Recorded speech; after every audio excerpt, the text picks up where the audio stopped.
সফিউল্লাহকে সৃষ্টি করলেন, আদম নবীকে যখন সৃষ্টি করলেন, সৃষ্টি করার পরে রব্বুল আলামিন সমস্ত ফেরেশতাদেরকে আদেশ করলেন, ও ফেরেশতারা তোমরা আমার আদমকে সিজদা করো। ফাসাজাদু ইল্লা ইবলিস, সমস্ত ফেরেশতারা সেদিন আদমকে সিজদা করলো, শুধুমাত্র কেবলমাত্র ইবলিস আদমকে সিজদা করে নাই। রব্বুল আলামিন সেদিন ইবলিসকে জিজ্ঞেস করলেন, قال ما منعك ألا تسجد إذ أمرتك, ও ইবলিস আমি যে আমার আদমকে সিজদা করার জন্য তোমাকে আদেশ করলাম, কিসেই তোমাকে বাধা দিল? কি কারণে তুমি আমার আদমকে সিজদা করো নাই? আমার বন্ধুগণ, সেদিন ইবলিস জবাব দিল, আনা খায়রুম মিনহু খলাকতানি মিন নার ওয়া খলাকতাহু মিন তিন। আল্লাহু আকবার। ইবলিস সেদিন জবাব দিল, আনা খায়রুম মিনহু, আমি তো আদম থেকে উত্তম। খলাকতানি মিন নার, আমাকে সৃষ্টি করা হয়েছে আগুন থেকে। ও খলাকতাহু মিন তিন, আর আদমকে সৃষ্টি করা হয়েছে মাটি থেকে। আমি উত্তম হয়ে আদমকে কিভাবে সিজদা করি? আমার বন্ধুগণ, এখানে উত্তম এবং অদমের প্রশ্ন নয়, প্রশ্ন হলো রব্বুল আলামিনের আদেশের। আল্লাহ যা আদেশ করছেন তাই আমাদেরকে মাথা পেতে নিতে হবে, যদিও আমাদের একটু কষ্ট হয়। ইবলিস সেদিন দাম্ভিকতার সাথে বলল, আনা খায়রুম মিনহু, আমি তো আদম থেকে উত্তম, আমাকে সৃষ্টি করা হয়েছে আগুন থেকে, আদমকে সৃষ্টি করা হয়েছে মাটি থেকে, আমি উত্তম হয়ে আদমকে কিভাবে সিজদা করি? আল্লাহর আদেশের সামনে সেদিন ইবলিস প্রশ্ন উপস্থাপন করলো, ক্বালা আসজুদু লিমান খলাকতা তিনা, আমি কি আদমকে সিজদা করব? এমন একটা জাতিকে সিজদা করব যাকে আপনি মাটি থেকে সৃষ্টি করেছেন। সেদিন ইবলিস আল্লাহর আদেশের সামনে তার দাম্ভিকতা দেখালো, প্রশ্ন করলো আল্লাহকে যে আল্লাহ, আমি কি এমন একটা জাতিকে সিজদা করব যাকে আপনি কি করেছেন? মাটি থেকে সৃষ্টি করেছেন। আমার ভাইরা, এখানে উত্তম এবং অদমের প্রশ্ন নয়, প্রশ্ন হচ্ছে আল্লাহর আদেশে। আল্লাহ যা আদেশ করেন তাই আমাদেরকে মেনে নিতে হবে, গ্রহণ করতে হবে, যদিও আমাদের সাময়িক সময়ের জন্য কষ্ট হয়। ইমাম গজালি রহমতুল্লাহ আলাইহি বলেন, মানুষ 7 কারণে অহংকার করে। কয় কারণে? একটু জোরে কথা বলেন, কয় কারণে? 7 কারণে মানুষ অহংকার করে। 1 নাম্বার কারণ হলো মানুষ ইলমের কারণে অহংকার করে, 2 নাম্বার আমলের কারণে অহংকার করে, 3 নাম্বার মানুষ বংশ মর্যাদার কারণে অহংকার করে, 4 নাম্বার মানুষ সুন্দরের কারণে অহংকার করে, 5 নাম্বার মানুষ সম্পদের কারণে অহংকার করে, 6 নাম্বার মানুষ শক্তির কারণে অহংকার করে, 7 নাম্বার মানুষ অহংকার করে ক্ষমতার কারণে। কিসের কারণে? কয় কারণে মানুষ অহংকার করে? 7 কারণে। 1 নাম্বার হচ্ছে মানুষ ইলমের কারণে অহংকার করে, 2 নাম্বার মানুষ আমলের কারণে অহংকার করে, 3 নাম্বার মানুষ বংশ মর্যাদার কারণে অহংকার করে, 4 নাম্বার মানুষ সৌন্দর্যের কারণে অহংকার করে, 5 নাম্বার মানুষ সম্পদের কারণে অহংকার করে, 6 নাম্বার মানুষ শক্তির কারণে অহংকার করে, 7 নাম্বার মানুষ ক্ষমতা পাওয়ার পরে অহংকার করে।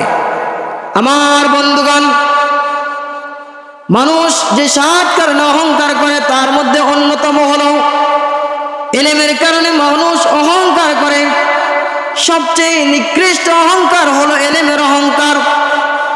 রব্বুল আলামিন যখন আমাকে আপনাকে সৃষ্টি করলেন, আমাকে আপনাকে সৃষ্টি করার পরে আমার আপনার কথা বলার মতো কোনো যোগ্যতা ছিল না, ভাষা প্রকাশ করার মতো কোনো ইলম ছিল না। আমি আপনি কথা বলতে পারি নাই যখন দুনিয়াতে এসেছি।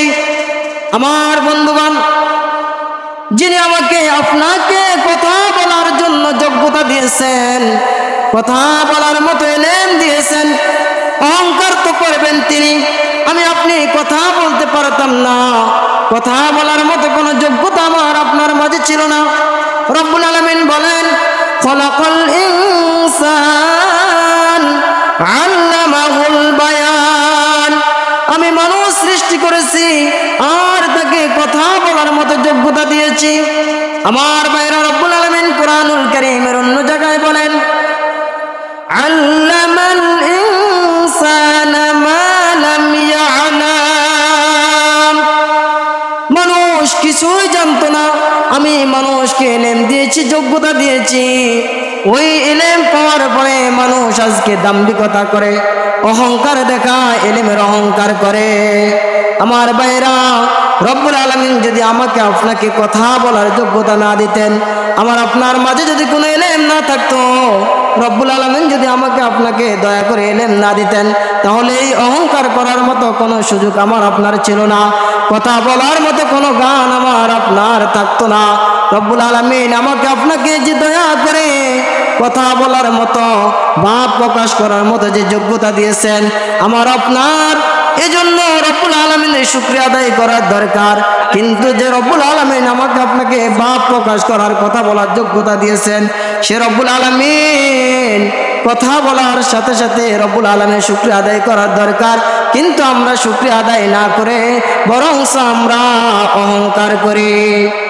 আমার বন্ধুগণ, আমার আপনার তো কোনো যোগ্যতা নাই, কোনো ইলম নাই, সমস্ত ইলমের মালিক হলেন আমার আল্লাহ। আজকে আল্লাহ রাব্বুল আলামিন বলেন মা উতিতুম মিনাল ইলমি ইল্লা কলিলা, ও বান্দা আমি তোমাকে সামান্য পরিমাণ ইলম দিয়েছি। সামান্য পরিমাণ ইলম পাওয়ার পরে আমার আপনার এত অহংকার। আল্লাহ নবী সাল্লাল্লাহু আলাইহি ওয়াসাল্লাম বলেন হযরতে মূসা আলাইহিস সালাতু ওয়াস সালাম একদিন বনি ইসরাইলদের সামনে বক্তব্য দেওয়ার জন্য দাঁড়ালেন। আল্লাহ নবী মূসাকে জিজ্ঞেস করা হলো, মূসা, মানুষের মাঝে সবচেয়ে জ্ঞানী কে? মানুষের মাঝে সবচেয়ে ইলমওয়ালা কে? আল্লাহ নবী মূসা সেদিন সরাসরি জবাব দিলেন, সবচেয়ে ইলমওয়ালা আমি। আল্লাহ নবী মূসার এখানে কোনো অহংকার ছিল না, কোনো ভুল ছিল না। মূসা আলাইহিস সালাতু ওয়াস সালাম ভাবলেন, আমি তো বর্তমান সময়ের নবী, আমার কাছে আল্লাহর ওহী আসে, এজন্য তিনি সরাসরি জবাব দিলেন, বর্তমান সময়ে মানুষের মাঝে সবচেয়ে জ্ঞানী হলাম আমি। কিন্তু রব্বুল আলামিনের কাছে এই জবাব পছন্দ হলো না।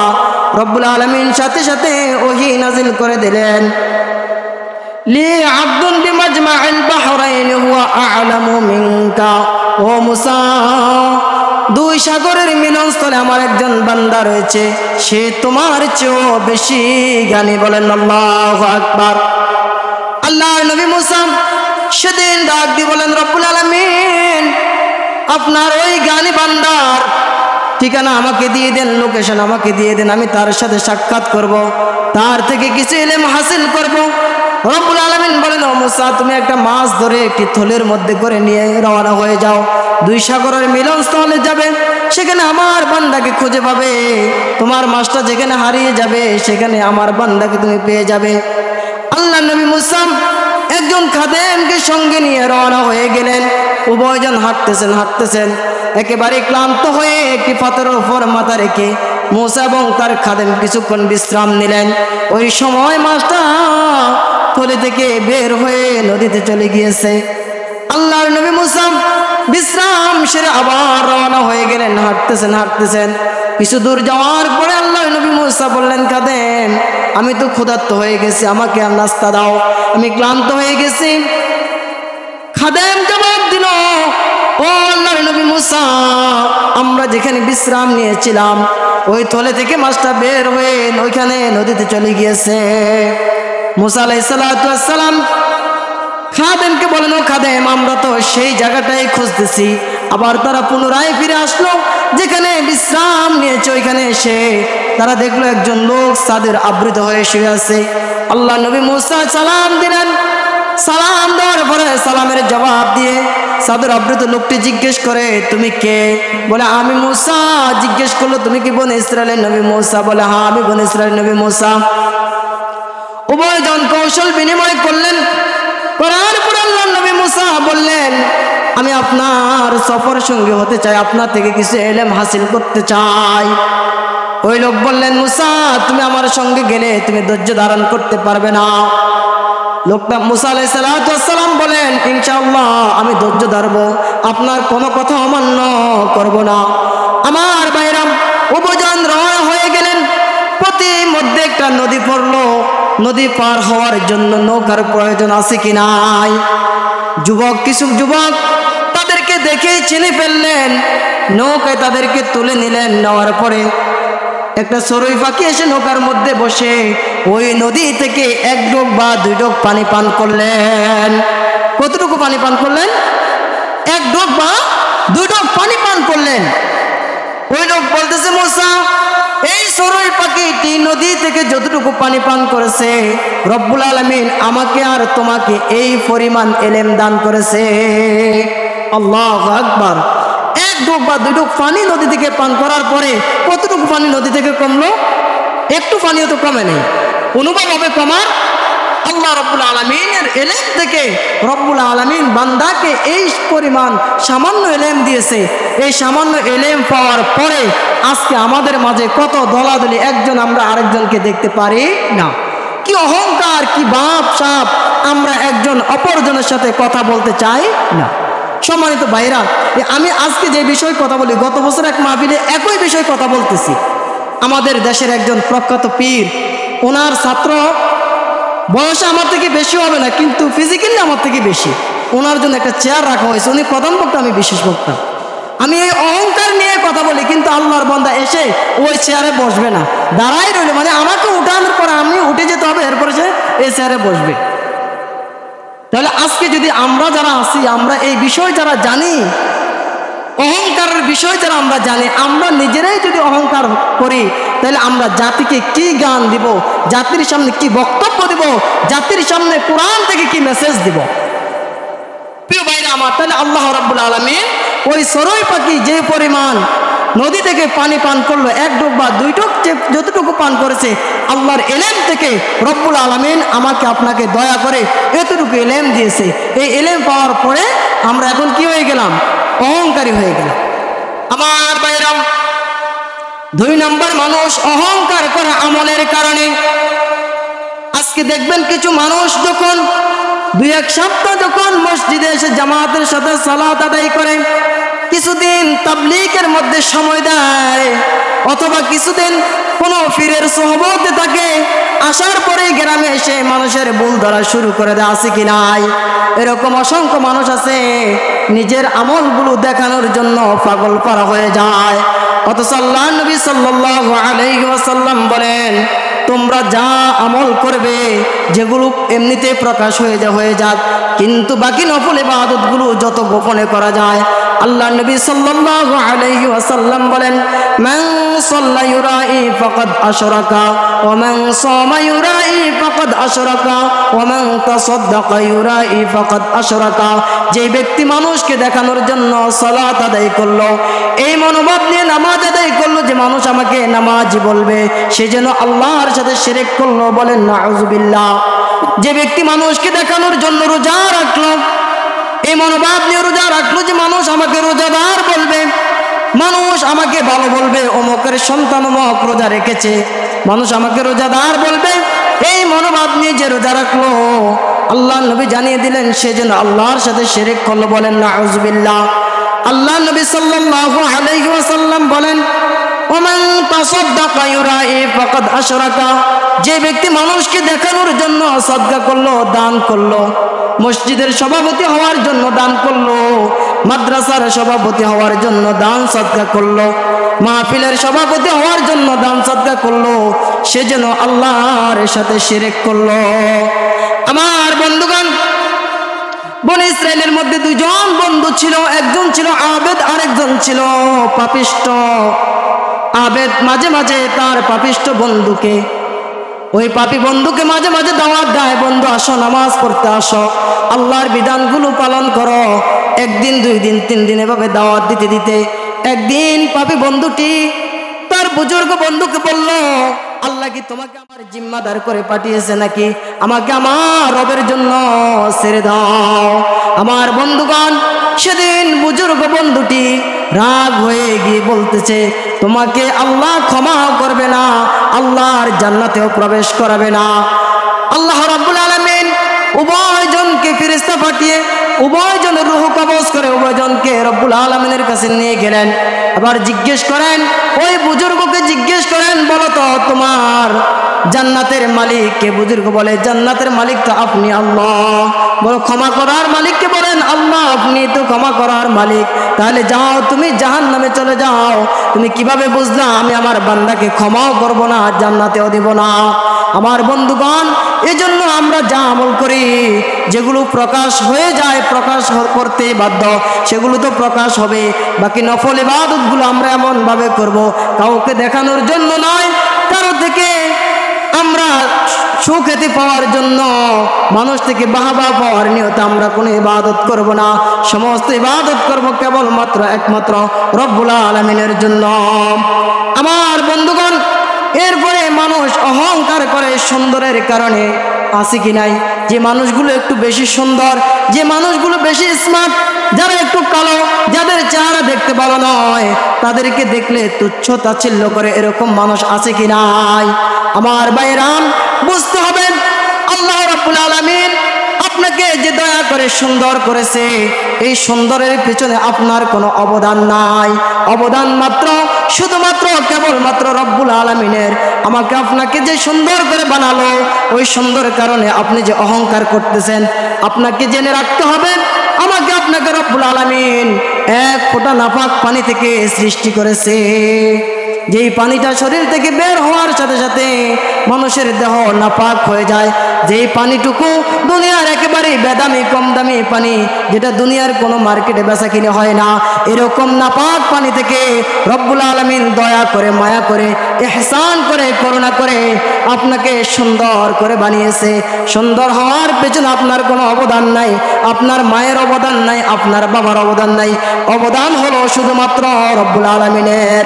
আল্লাহ রাব্বুল আলামিন সূরাতুত তিনের মধ্যে বলেন, লাকাদ খালাকনাল ইনসানা ফি আহসানি তাকওয়িম, আমি অবশ্যই মানুষকে সুন্দর আকৃতি দিয়ে সৃষ্টি করেছি।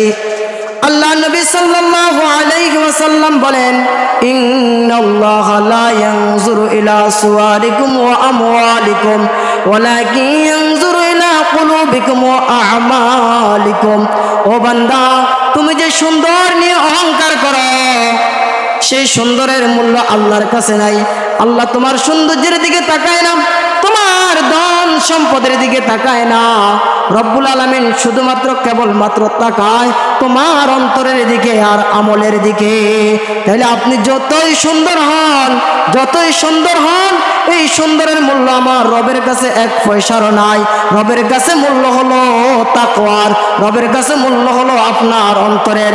আপনার অন্তরে, যার অন্তরে সবচেয়ে বেশি তাকওয়াবান, যে লোকটা বেশি তাকওয়াবান, আল্লাহর কাছে ওই লোকটা বেশি সম্মানিত, বেশি দামি।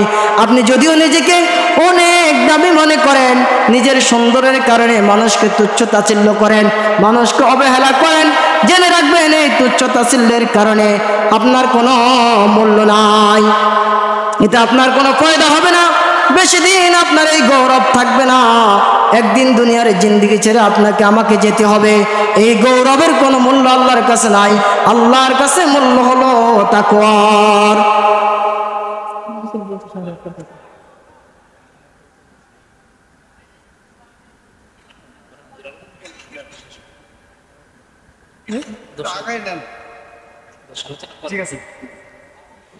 আমার বন্ধুগণ,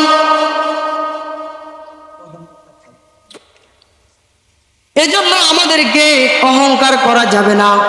যারা অহংকার করে তারা আল্লাহর কাছে কখনোই দামি হতে পারে না। যারা রব্বুল আলামিনকে ভয় করে, রব্বুল আলামিনকে ভয় করে যারা চলে, তারাই আল্লাহর কাছে সবচেয়ে বেশি দামি। আমিরুল মুমিনিন হযরত ওমর ফারুক রাদিয়াল্লাহু তাআলা আনহু যখন খেলাফতের দায়িত্ব নিলেন, রাতের অন্ধকারে ঘুরে ঘুরে প্রজাদের খোঁজ খবর নিচ্ছেন কে কোন অবস্থায় আছে। আজকে তো আমাদের দেশের জনগণ নির্বাচন আসলেই পোস্টারের নিচে দিয়ে লিখে দেয়, জনগণের সেবা করার সুযোগ দিন, আছে কি নাই? নির্বাচনের আগে বলে জনগণের সেবা করার সুযোগ দিন, কিন্তু নির্বাচিত হওয়ার পরে ওই লোকের সেবা জনগণ করা লাগে। আমার ভাইরা, কিন্তু আমিরুল মুমিনিন খলিফাতুল মুসলিমিন ওমর ফারুক রাদিয়াল্লাহু তাআলা আনহু যখন খেলাফতের দায়িত্ব নিলেন, রাতের অন্ধকারে ঘুরে ঘুরে প্রজাদের খোঁজ খবর নিচ্ছিলেন। এমন সময় দেখলেন রাতের অন্ধকারে মা মেয়ের কণ্ঠ শোনা যাচ্ছে। ওমর ফারুক রাদিয়াল্লাহু তাআলা আনহু রাতের অন্ধকারে ঘরের পাশে কান লাগিয়ে দাঁড়িয়ে রইলেন। ঘরের মধ্যে তারা কি কথা বলে? মা তার মেয়েকে বলছে, মা দুধের মধ্যে কিছু পানি মিশাইয়া নাও, তাহলে দুধ বেশি হবে, আমরা আগামী দিন বেশি বিক্রি করতে পারবো। মেয়ে তার মাকে জবাব দিল, মা যদি আমরা দুধের মধ্যে পানি মিশাই, ওমর যদি জানে গো মা, আমাদের অবস্থা ভালো হবে না। মা বলল, রাতের অন্ধকারে ওমর আবার কোত্থেকে আসবে? ওমর দেখবে না তুমি দুধের মধ্যে পানি মিশাও। মেয়ে বলে, মা ওমর দেখবে না, কথা সত্য, কিন্তু ওমরের আল্লাহ তো দেখবে। সুবহানাল্লাহ বলবে না? মেয়ের অন্তরের মধ্যে আল্লাহর কত ভয়, বলতেছে যে ওমর না দেখুক, কিন্তু ওমরের আল্লাহ তো দেখবে। আমার ভাইরাম, পরবর্তী দিন ওমর রাদিয়াল্লাহু তাআলা আনহু মা মেয়েকে রাজ দরবারে ডেকে নিয়ে হযরত ওমরের ছেলের সাথে ওই মেয়ের বিবাহ দিয়ে দিল। সুবহানাল্লাহ। কিসের কারণে দিল? একজন বাবাহীন, সম্পদহীন, গরিব, অসহায় মেয়ে, যার কিছুই নেই, এরকম একজন মেয়ের সাথে অর্ধ পৃথিবীর প্রেসিডেন্ট ওমরের ছেলের সাথে বিবাহ। কিসের কারণে হলো? তাকওয়ার কারণে। আল্লাহ রাব্বুল আলামিন বলেন, ইন্না আকরামাকুম ইনদাল্লাহি আতকাকুম। আল্লাহর কাছে সবচেয়ে দামি, সম্মানিত মানুষ হলো ওই মানুষগুলো যারা বেশি আল্লাহকে ভয় করে। এই জন্য ভাইরা, আল্লাহকে বেশি বেশি ভয় করতে হবে। আল্লাহ রাব্বুল আলামিন যে দয়া করে আমাকে আপনাকে সুন্দর করেছেন, এই সুন্দরের কোনো মূল্য নাই। মূল্য হলো আল্লাহর কাছে তাকওয়ার। এরপরে ভাইরা আমার, আমাদের সমাজে সবচেয়ে বেশি অহংকার হলো সম্পদের। টাকা পয়সার অহংকার আছে কি নাই? সম্পদের অহংকার আছে কি নাই? এদিকে মনে নাই, মনে হয় এরকম লোক টাকা পয়সা হওয়ার পরে অহংকার করে, মানুষকে মানুষ মনে করে না। তুমি কি হইছো, তোমাকে কিনার মতো সম্পদ আমার আছে, এরকম কথা বলে কি বলে না? আমার ভাইরাম, আল্লাহ রাব্বুল আলামিন তার হাবিবকে আদেশ করলেন, হাবিব ওই দুজন ব্যক্তির দৃষ্টান্ত তাদেরকে জানিয়ে দিন। অর্থাৎ আল্লাহ তার হাবিবকে আদেশ করলেন, কুরাইশ যারা ছিল, কাফের মুশরিক যারা ছিল, তাদেরকে জানিয়ে দেওয়ার জন্য আল্লাহ আদেশ করলেন। মক্কার কাফেররা গরিব অসহায় মুসলমানদের সাথে বসতে চাইতো না, একসাথে ওঠা বসা করতে চাইতো না।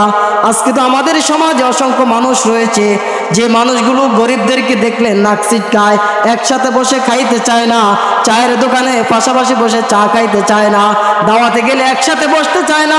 গরিব অসহায় মানুষগুলো দেখলে নাক ছিটকায়, এরকম মানুষ তো আছে কি নাই? আল্লাহ রাব্বুল আলামিন তার হাবিবকে আদেশ করলেন, হাবিব আপনি ওই দুজন মানুষের দৃষ্টান্ত তাদেরকে জানিয়ে দিন। তাদের মধ্যে একজন ছিল খুব ধনাঢ্য, যাকে রব্বুল আলামিন দুইটা আঙ্গুর বাগান দিয়েছিলেন। ওই আঙ্গুর বাগানের বেড়া ছিল খেজুর গাছের বেড়া, মধ্যখানে ছিল কৃষিখাত, তার মধ্যে ছিল একটা নহর, নদী ছিল পানি সেচ দেওয়ার জন্য। একদিন ওই লোক তার বন্ধুকে নিয়ে আঙ্গুর বাগানের মধ্যে ঢুকলেন আর দাম্ভিকতার সাথে বললেন, বন্ধু আমার তো অনেক সম্পদ আছে, আমার সম্পদও বেশি, জনসমর্থনও বেশি, আমার এই সম্পদ, অনেক সম্পদ রয়েছে, এগুলো কোনোদিন ধ্বংস হবে না। ওই গরিব অসহায় বন্ধু বলে, জেনে রাখো আমার কোনো কিছুই নেই, সম্পদও নাই, জনসমর্থন নাই, কিন্তু আমি রব্বুল আলামিনকে ভয় করি। আমি যা বলি আল্লাহর হুকুমে বলি, আল্লাহর বিধান থেকে একটু আমি বাইরে যাই না। আমার বন্ধুগণ, ওই লোক বলল, আমার এগুলো কখনোই ধ্বংস হবে না, কিয়ামত কখনো আমাকে স্পর্শ করতে পারবে না। বলেন নাউজুবিল্লাহ। রব্বুল আলামিন কিছুদিন যাওয়ার পরে তার আঙ্গুর বাগানকে ধ্বংস করে দিলেন। সেদিন সে কান্না করতেছে, তার আঙ্গুর বাগানের মাচা ধরে ধরে কান্না করতেছে, হায় আফসোস, যদি আমি আল্লাহর উপর আস্থা রাখতাম, আল্লাহর সাথে যদি শিরক যদি না করতাম, আল্লাহর সাথে যদি দাম্ভিকতা যদি না দেখাইতাম, তাহলে তো আমার এগুলো আর ধ্বংস হতো না। এই জন্য বাইরাম, অর্থ সম্পদ বেশি হওয়ার পরে আমরা অনেক দাম্ভিক হয়ে যাই, অহংকারী হয়ে যাই। এই অহংকারের কারণে একদিন আমরা ধ্বংস হয়ে যাই। অনেক সময় দেখা যায় মানুষ একেবারে পথের ভিখারি হয়ে যায়, আছে কি নাই? অনেক টাকার মালিক, এত টাকার মালিক, হঠাৎ করে যে কোনো একটা দুর্ঘটনার কারণে সে কি হয়ে গেল? পথের ভিখারি হয়ে গেল। এজন্য ভাইরা, সম্পদ বেশি হওয়ার পরে অহংকার করা যাবে না। শুকরিয়া আদায় করতে হবে কার? রব্বুল আলামিনের শুকরিয়া আদায় করতে হবে। ইতিহাসে একজন সম্পদশালী মানুষের কথা পাওয়া যায়, তার নাম হলো কারুন। আল্লাহ কারুনকে এত সম্পদ দিলেন, তার ধন ভাণ্ডারের চাবিগুলো বহন করার জন্য শক্তিশালী একটা দল মানুষের প্রয়োজন হতো, এত সম্পদ দিয়েছিলেন। তার কওমের লোকেরা বলল, কারুন, যে রব্বুল আলামিন তোমার প্রতি দয়া করলো, তুমিও মানুষের প্রতি দয়া করো, তোমার এই সম্পদের যাকাত আদায় করো। কারণ সেদিন দাম্ভিকতার সাথে বলল যে না, এগুলো তো আল্লাহ আমার প্রতি দয়া করে নাই, আমি আমার যোগ্যতার বলে উপার্জন করেছি। ভাইরা আমার, একদিন কারণ রাজকীয় পোশাক পরে বের হলেন, মানুষ দেখে আফসোস করতেছে, ইস, যদি আমাদেরও এরকম সম্পদ থাকতো তাহলে আমরাও তো এরকম রাজকীয় পোশাক পরতে পারতাম। মানুষের একটু ভালো দেখতে আফসোস লাগে না? আফসোস করতেছে। কিন্তু আল্লাহ রাব্বুল আলামিন কারুনের অহংকারের কারণে, দাম্ভিকতার কারণে কারুনের সম্পদ সহ, তার রাজকীয় পোশাক তো আসই, তার ধনভাণ্ডার সহ একদিন তাকে জমিনের তলে তলিয়ে দিলেন, মাটির তলে ঢুকিয়ে দিলেন। তার এই দৃশ্য দেখে মানুষগুলো বলল, আল্লাহ, আমাদের রাজকীয় পোশাক দরকার নাই, আমরা এমনিতেই ভালো আছি। দাম্ভিক হয়ে যাওয়ার কারণে আল্লাহ কারুনকে কি করলো? ধ্বংস করে দিল। প্রিয় ভাই আমার, এজন্য সময়ের স্বল্পতার কারণে আর কথা বলা যাচ্ছে না, আমি এতটুকু বলবো। ইমাম গাজালি রহমতুল্লাহ আলাইহি বলছেন, মানুষ অধিক এলেম হয়ে গেলে, এলেমের কারণে মানুষ অহংকারী হয়ে যায়। আমল করতে করতে অনেক সময় মানুষ অহংকার করে, আমলের অহংকার করা যাবে না। নিজের আমলগুলো মানুষের কাছে প্রকাশ করা যাবে না, নিজের বংশ মর্যাদার গৌরব করা যাবে না, সম্পদের অহংকার করা যাবে না, শক্তির অহংকার করা যাবে না।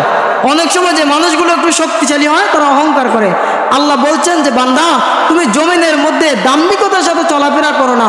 তোমার পায়ের আঘাতে তুমি চাইলে এই জমিনকে খণ্ড বিখণ্ড করতে পারবে না, তুমি চাইলে পাহাড়ের সমান উঁচু হতে পারবা না।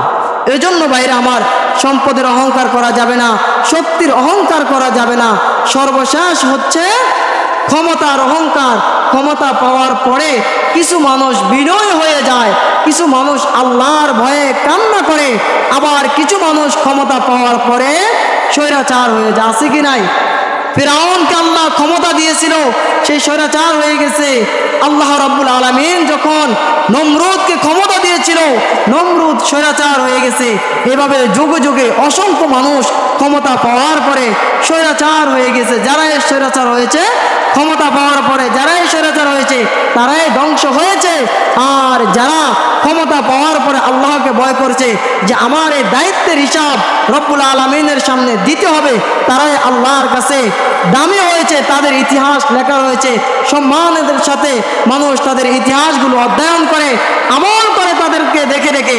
কিন্তু যারা স্বৈরাচার হয়েছে, মানুষ তাদেরকে স্মরণ করে ঘৃণার সাথে। এজন্য ক্ষমতা পাওয়ার পরে, দায়িত্ব পাওয়ার পরে আমরা বিনয় হব, আল্লাহর ভয় আমাদের অন্তরে থাকতে হবে। আমরা ক্ষমতা পাওয়ার পরে কখনোই অহংকার করব না। আল্লাহ নবী জানিয়ে দিলেন, যারা অহংকার করে, যারা অহংকার যার ভিতরে থাকবে, সে কখনো আল্লাহর জান্নাতে প্রবেশ করতে পারবে না। রব্বুল আলামিন জানিয়ে দিলেন, অহংকারী ব্যক্তি ততক্ষণ পর্যন্ত আল্লাহর জান্নাতে প্রবেশ করতে পারবে না যতক্ষণ না সুয়ের ছিদ্র দিয়ে একটা ওট প্রবেশ করতে পারে। কোনোদিন সম্ভব নয় সুয়ের ছিদ্র দিয়ে ওট প্রবেশ করা। তেমনি ভাবে অহংকার ব্যক্তিও কোনোদিন আল্লাহর জান্নাতে যেতে পারবে না। সম্মানিত ভাইরা, যতটুকু বললাম, রব্বুল আলামিন ভুল ত্রুটিগুলো মার্জনা করে আগে আমাকে, এরপর আপনাদেরকে আমল করার তৌফিক দান করে, সকলে আমিন।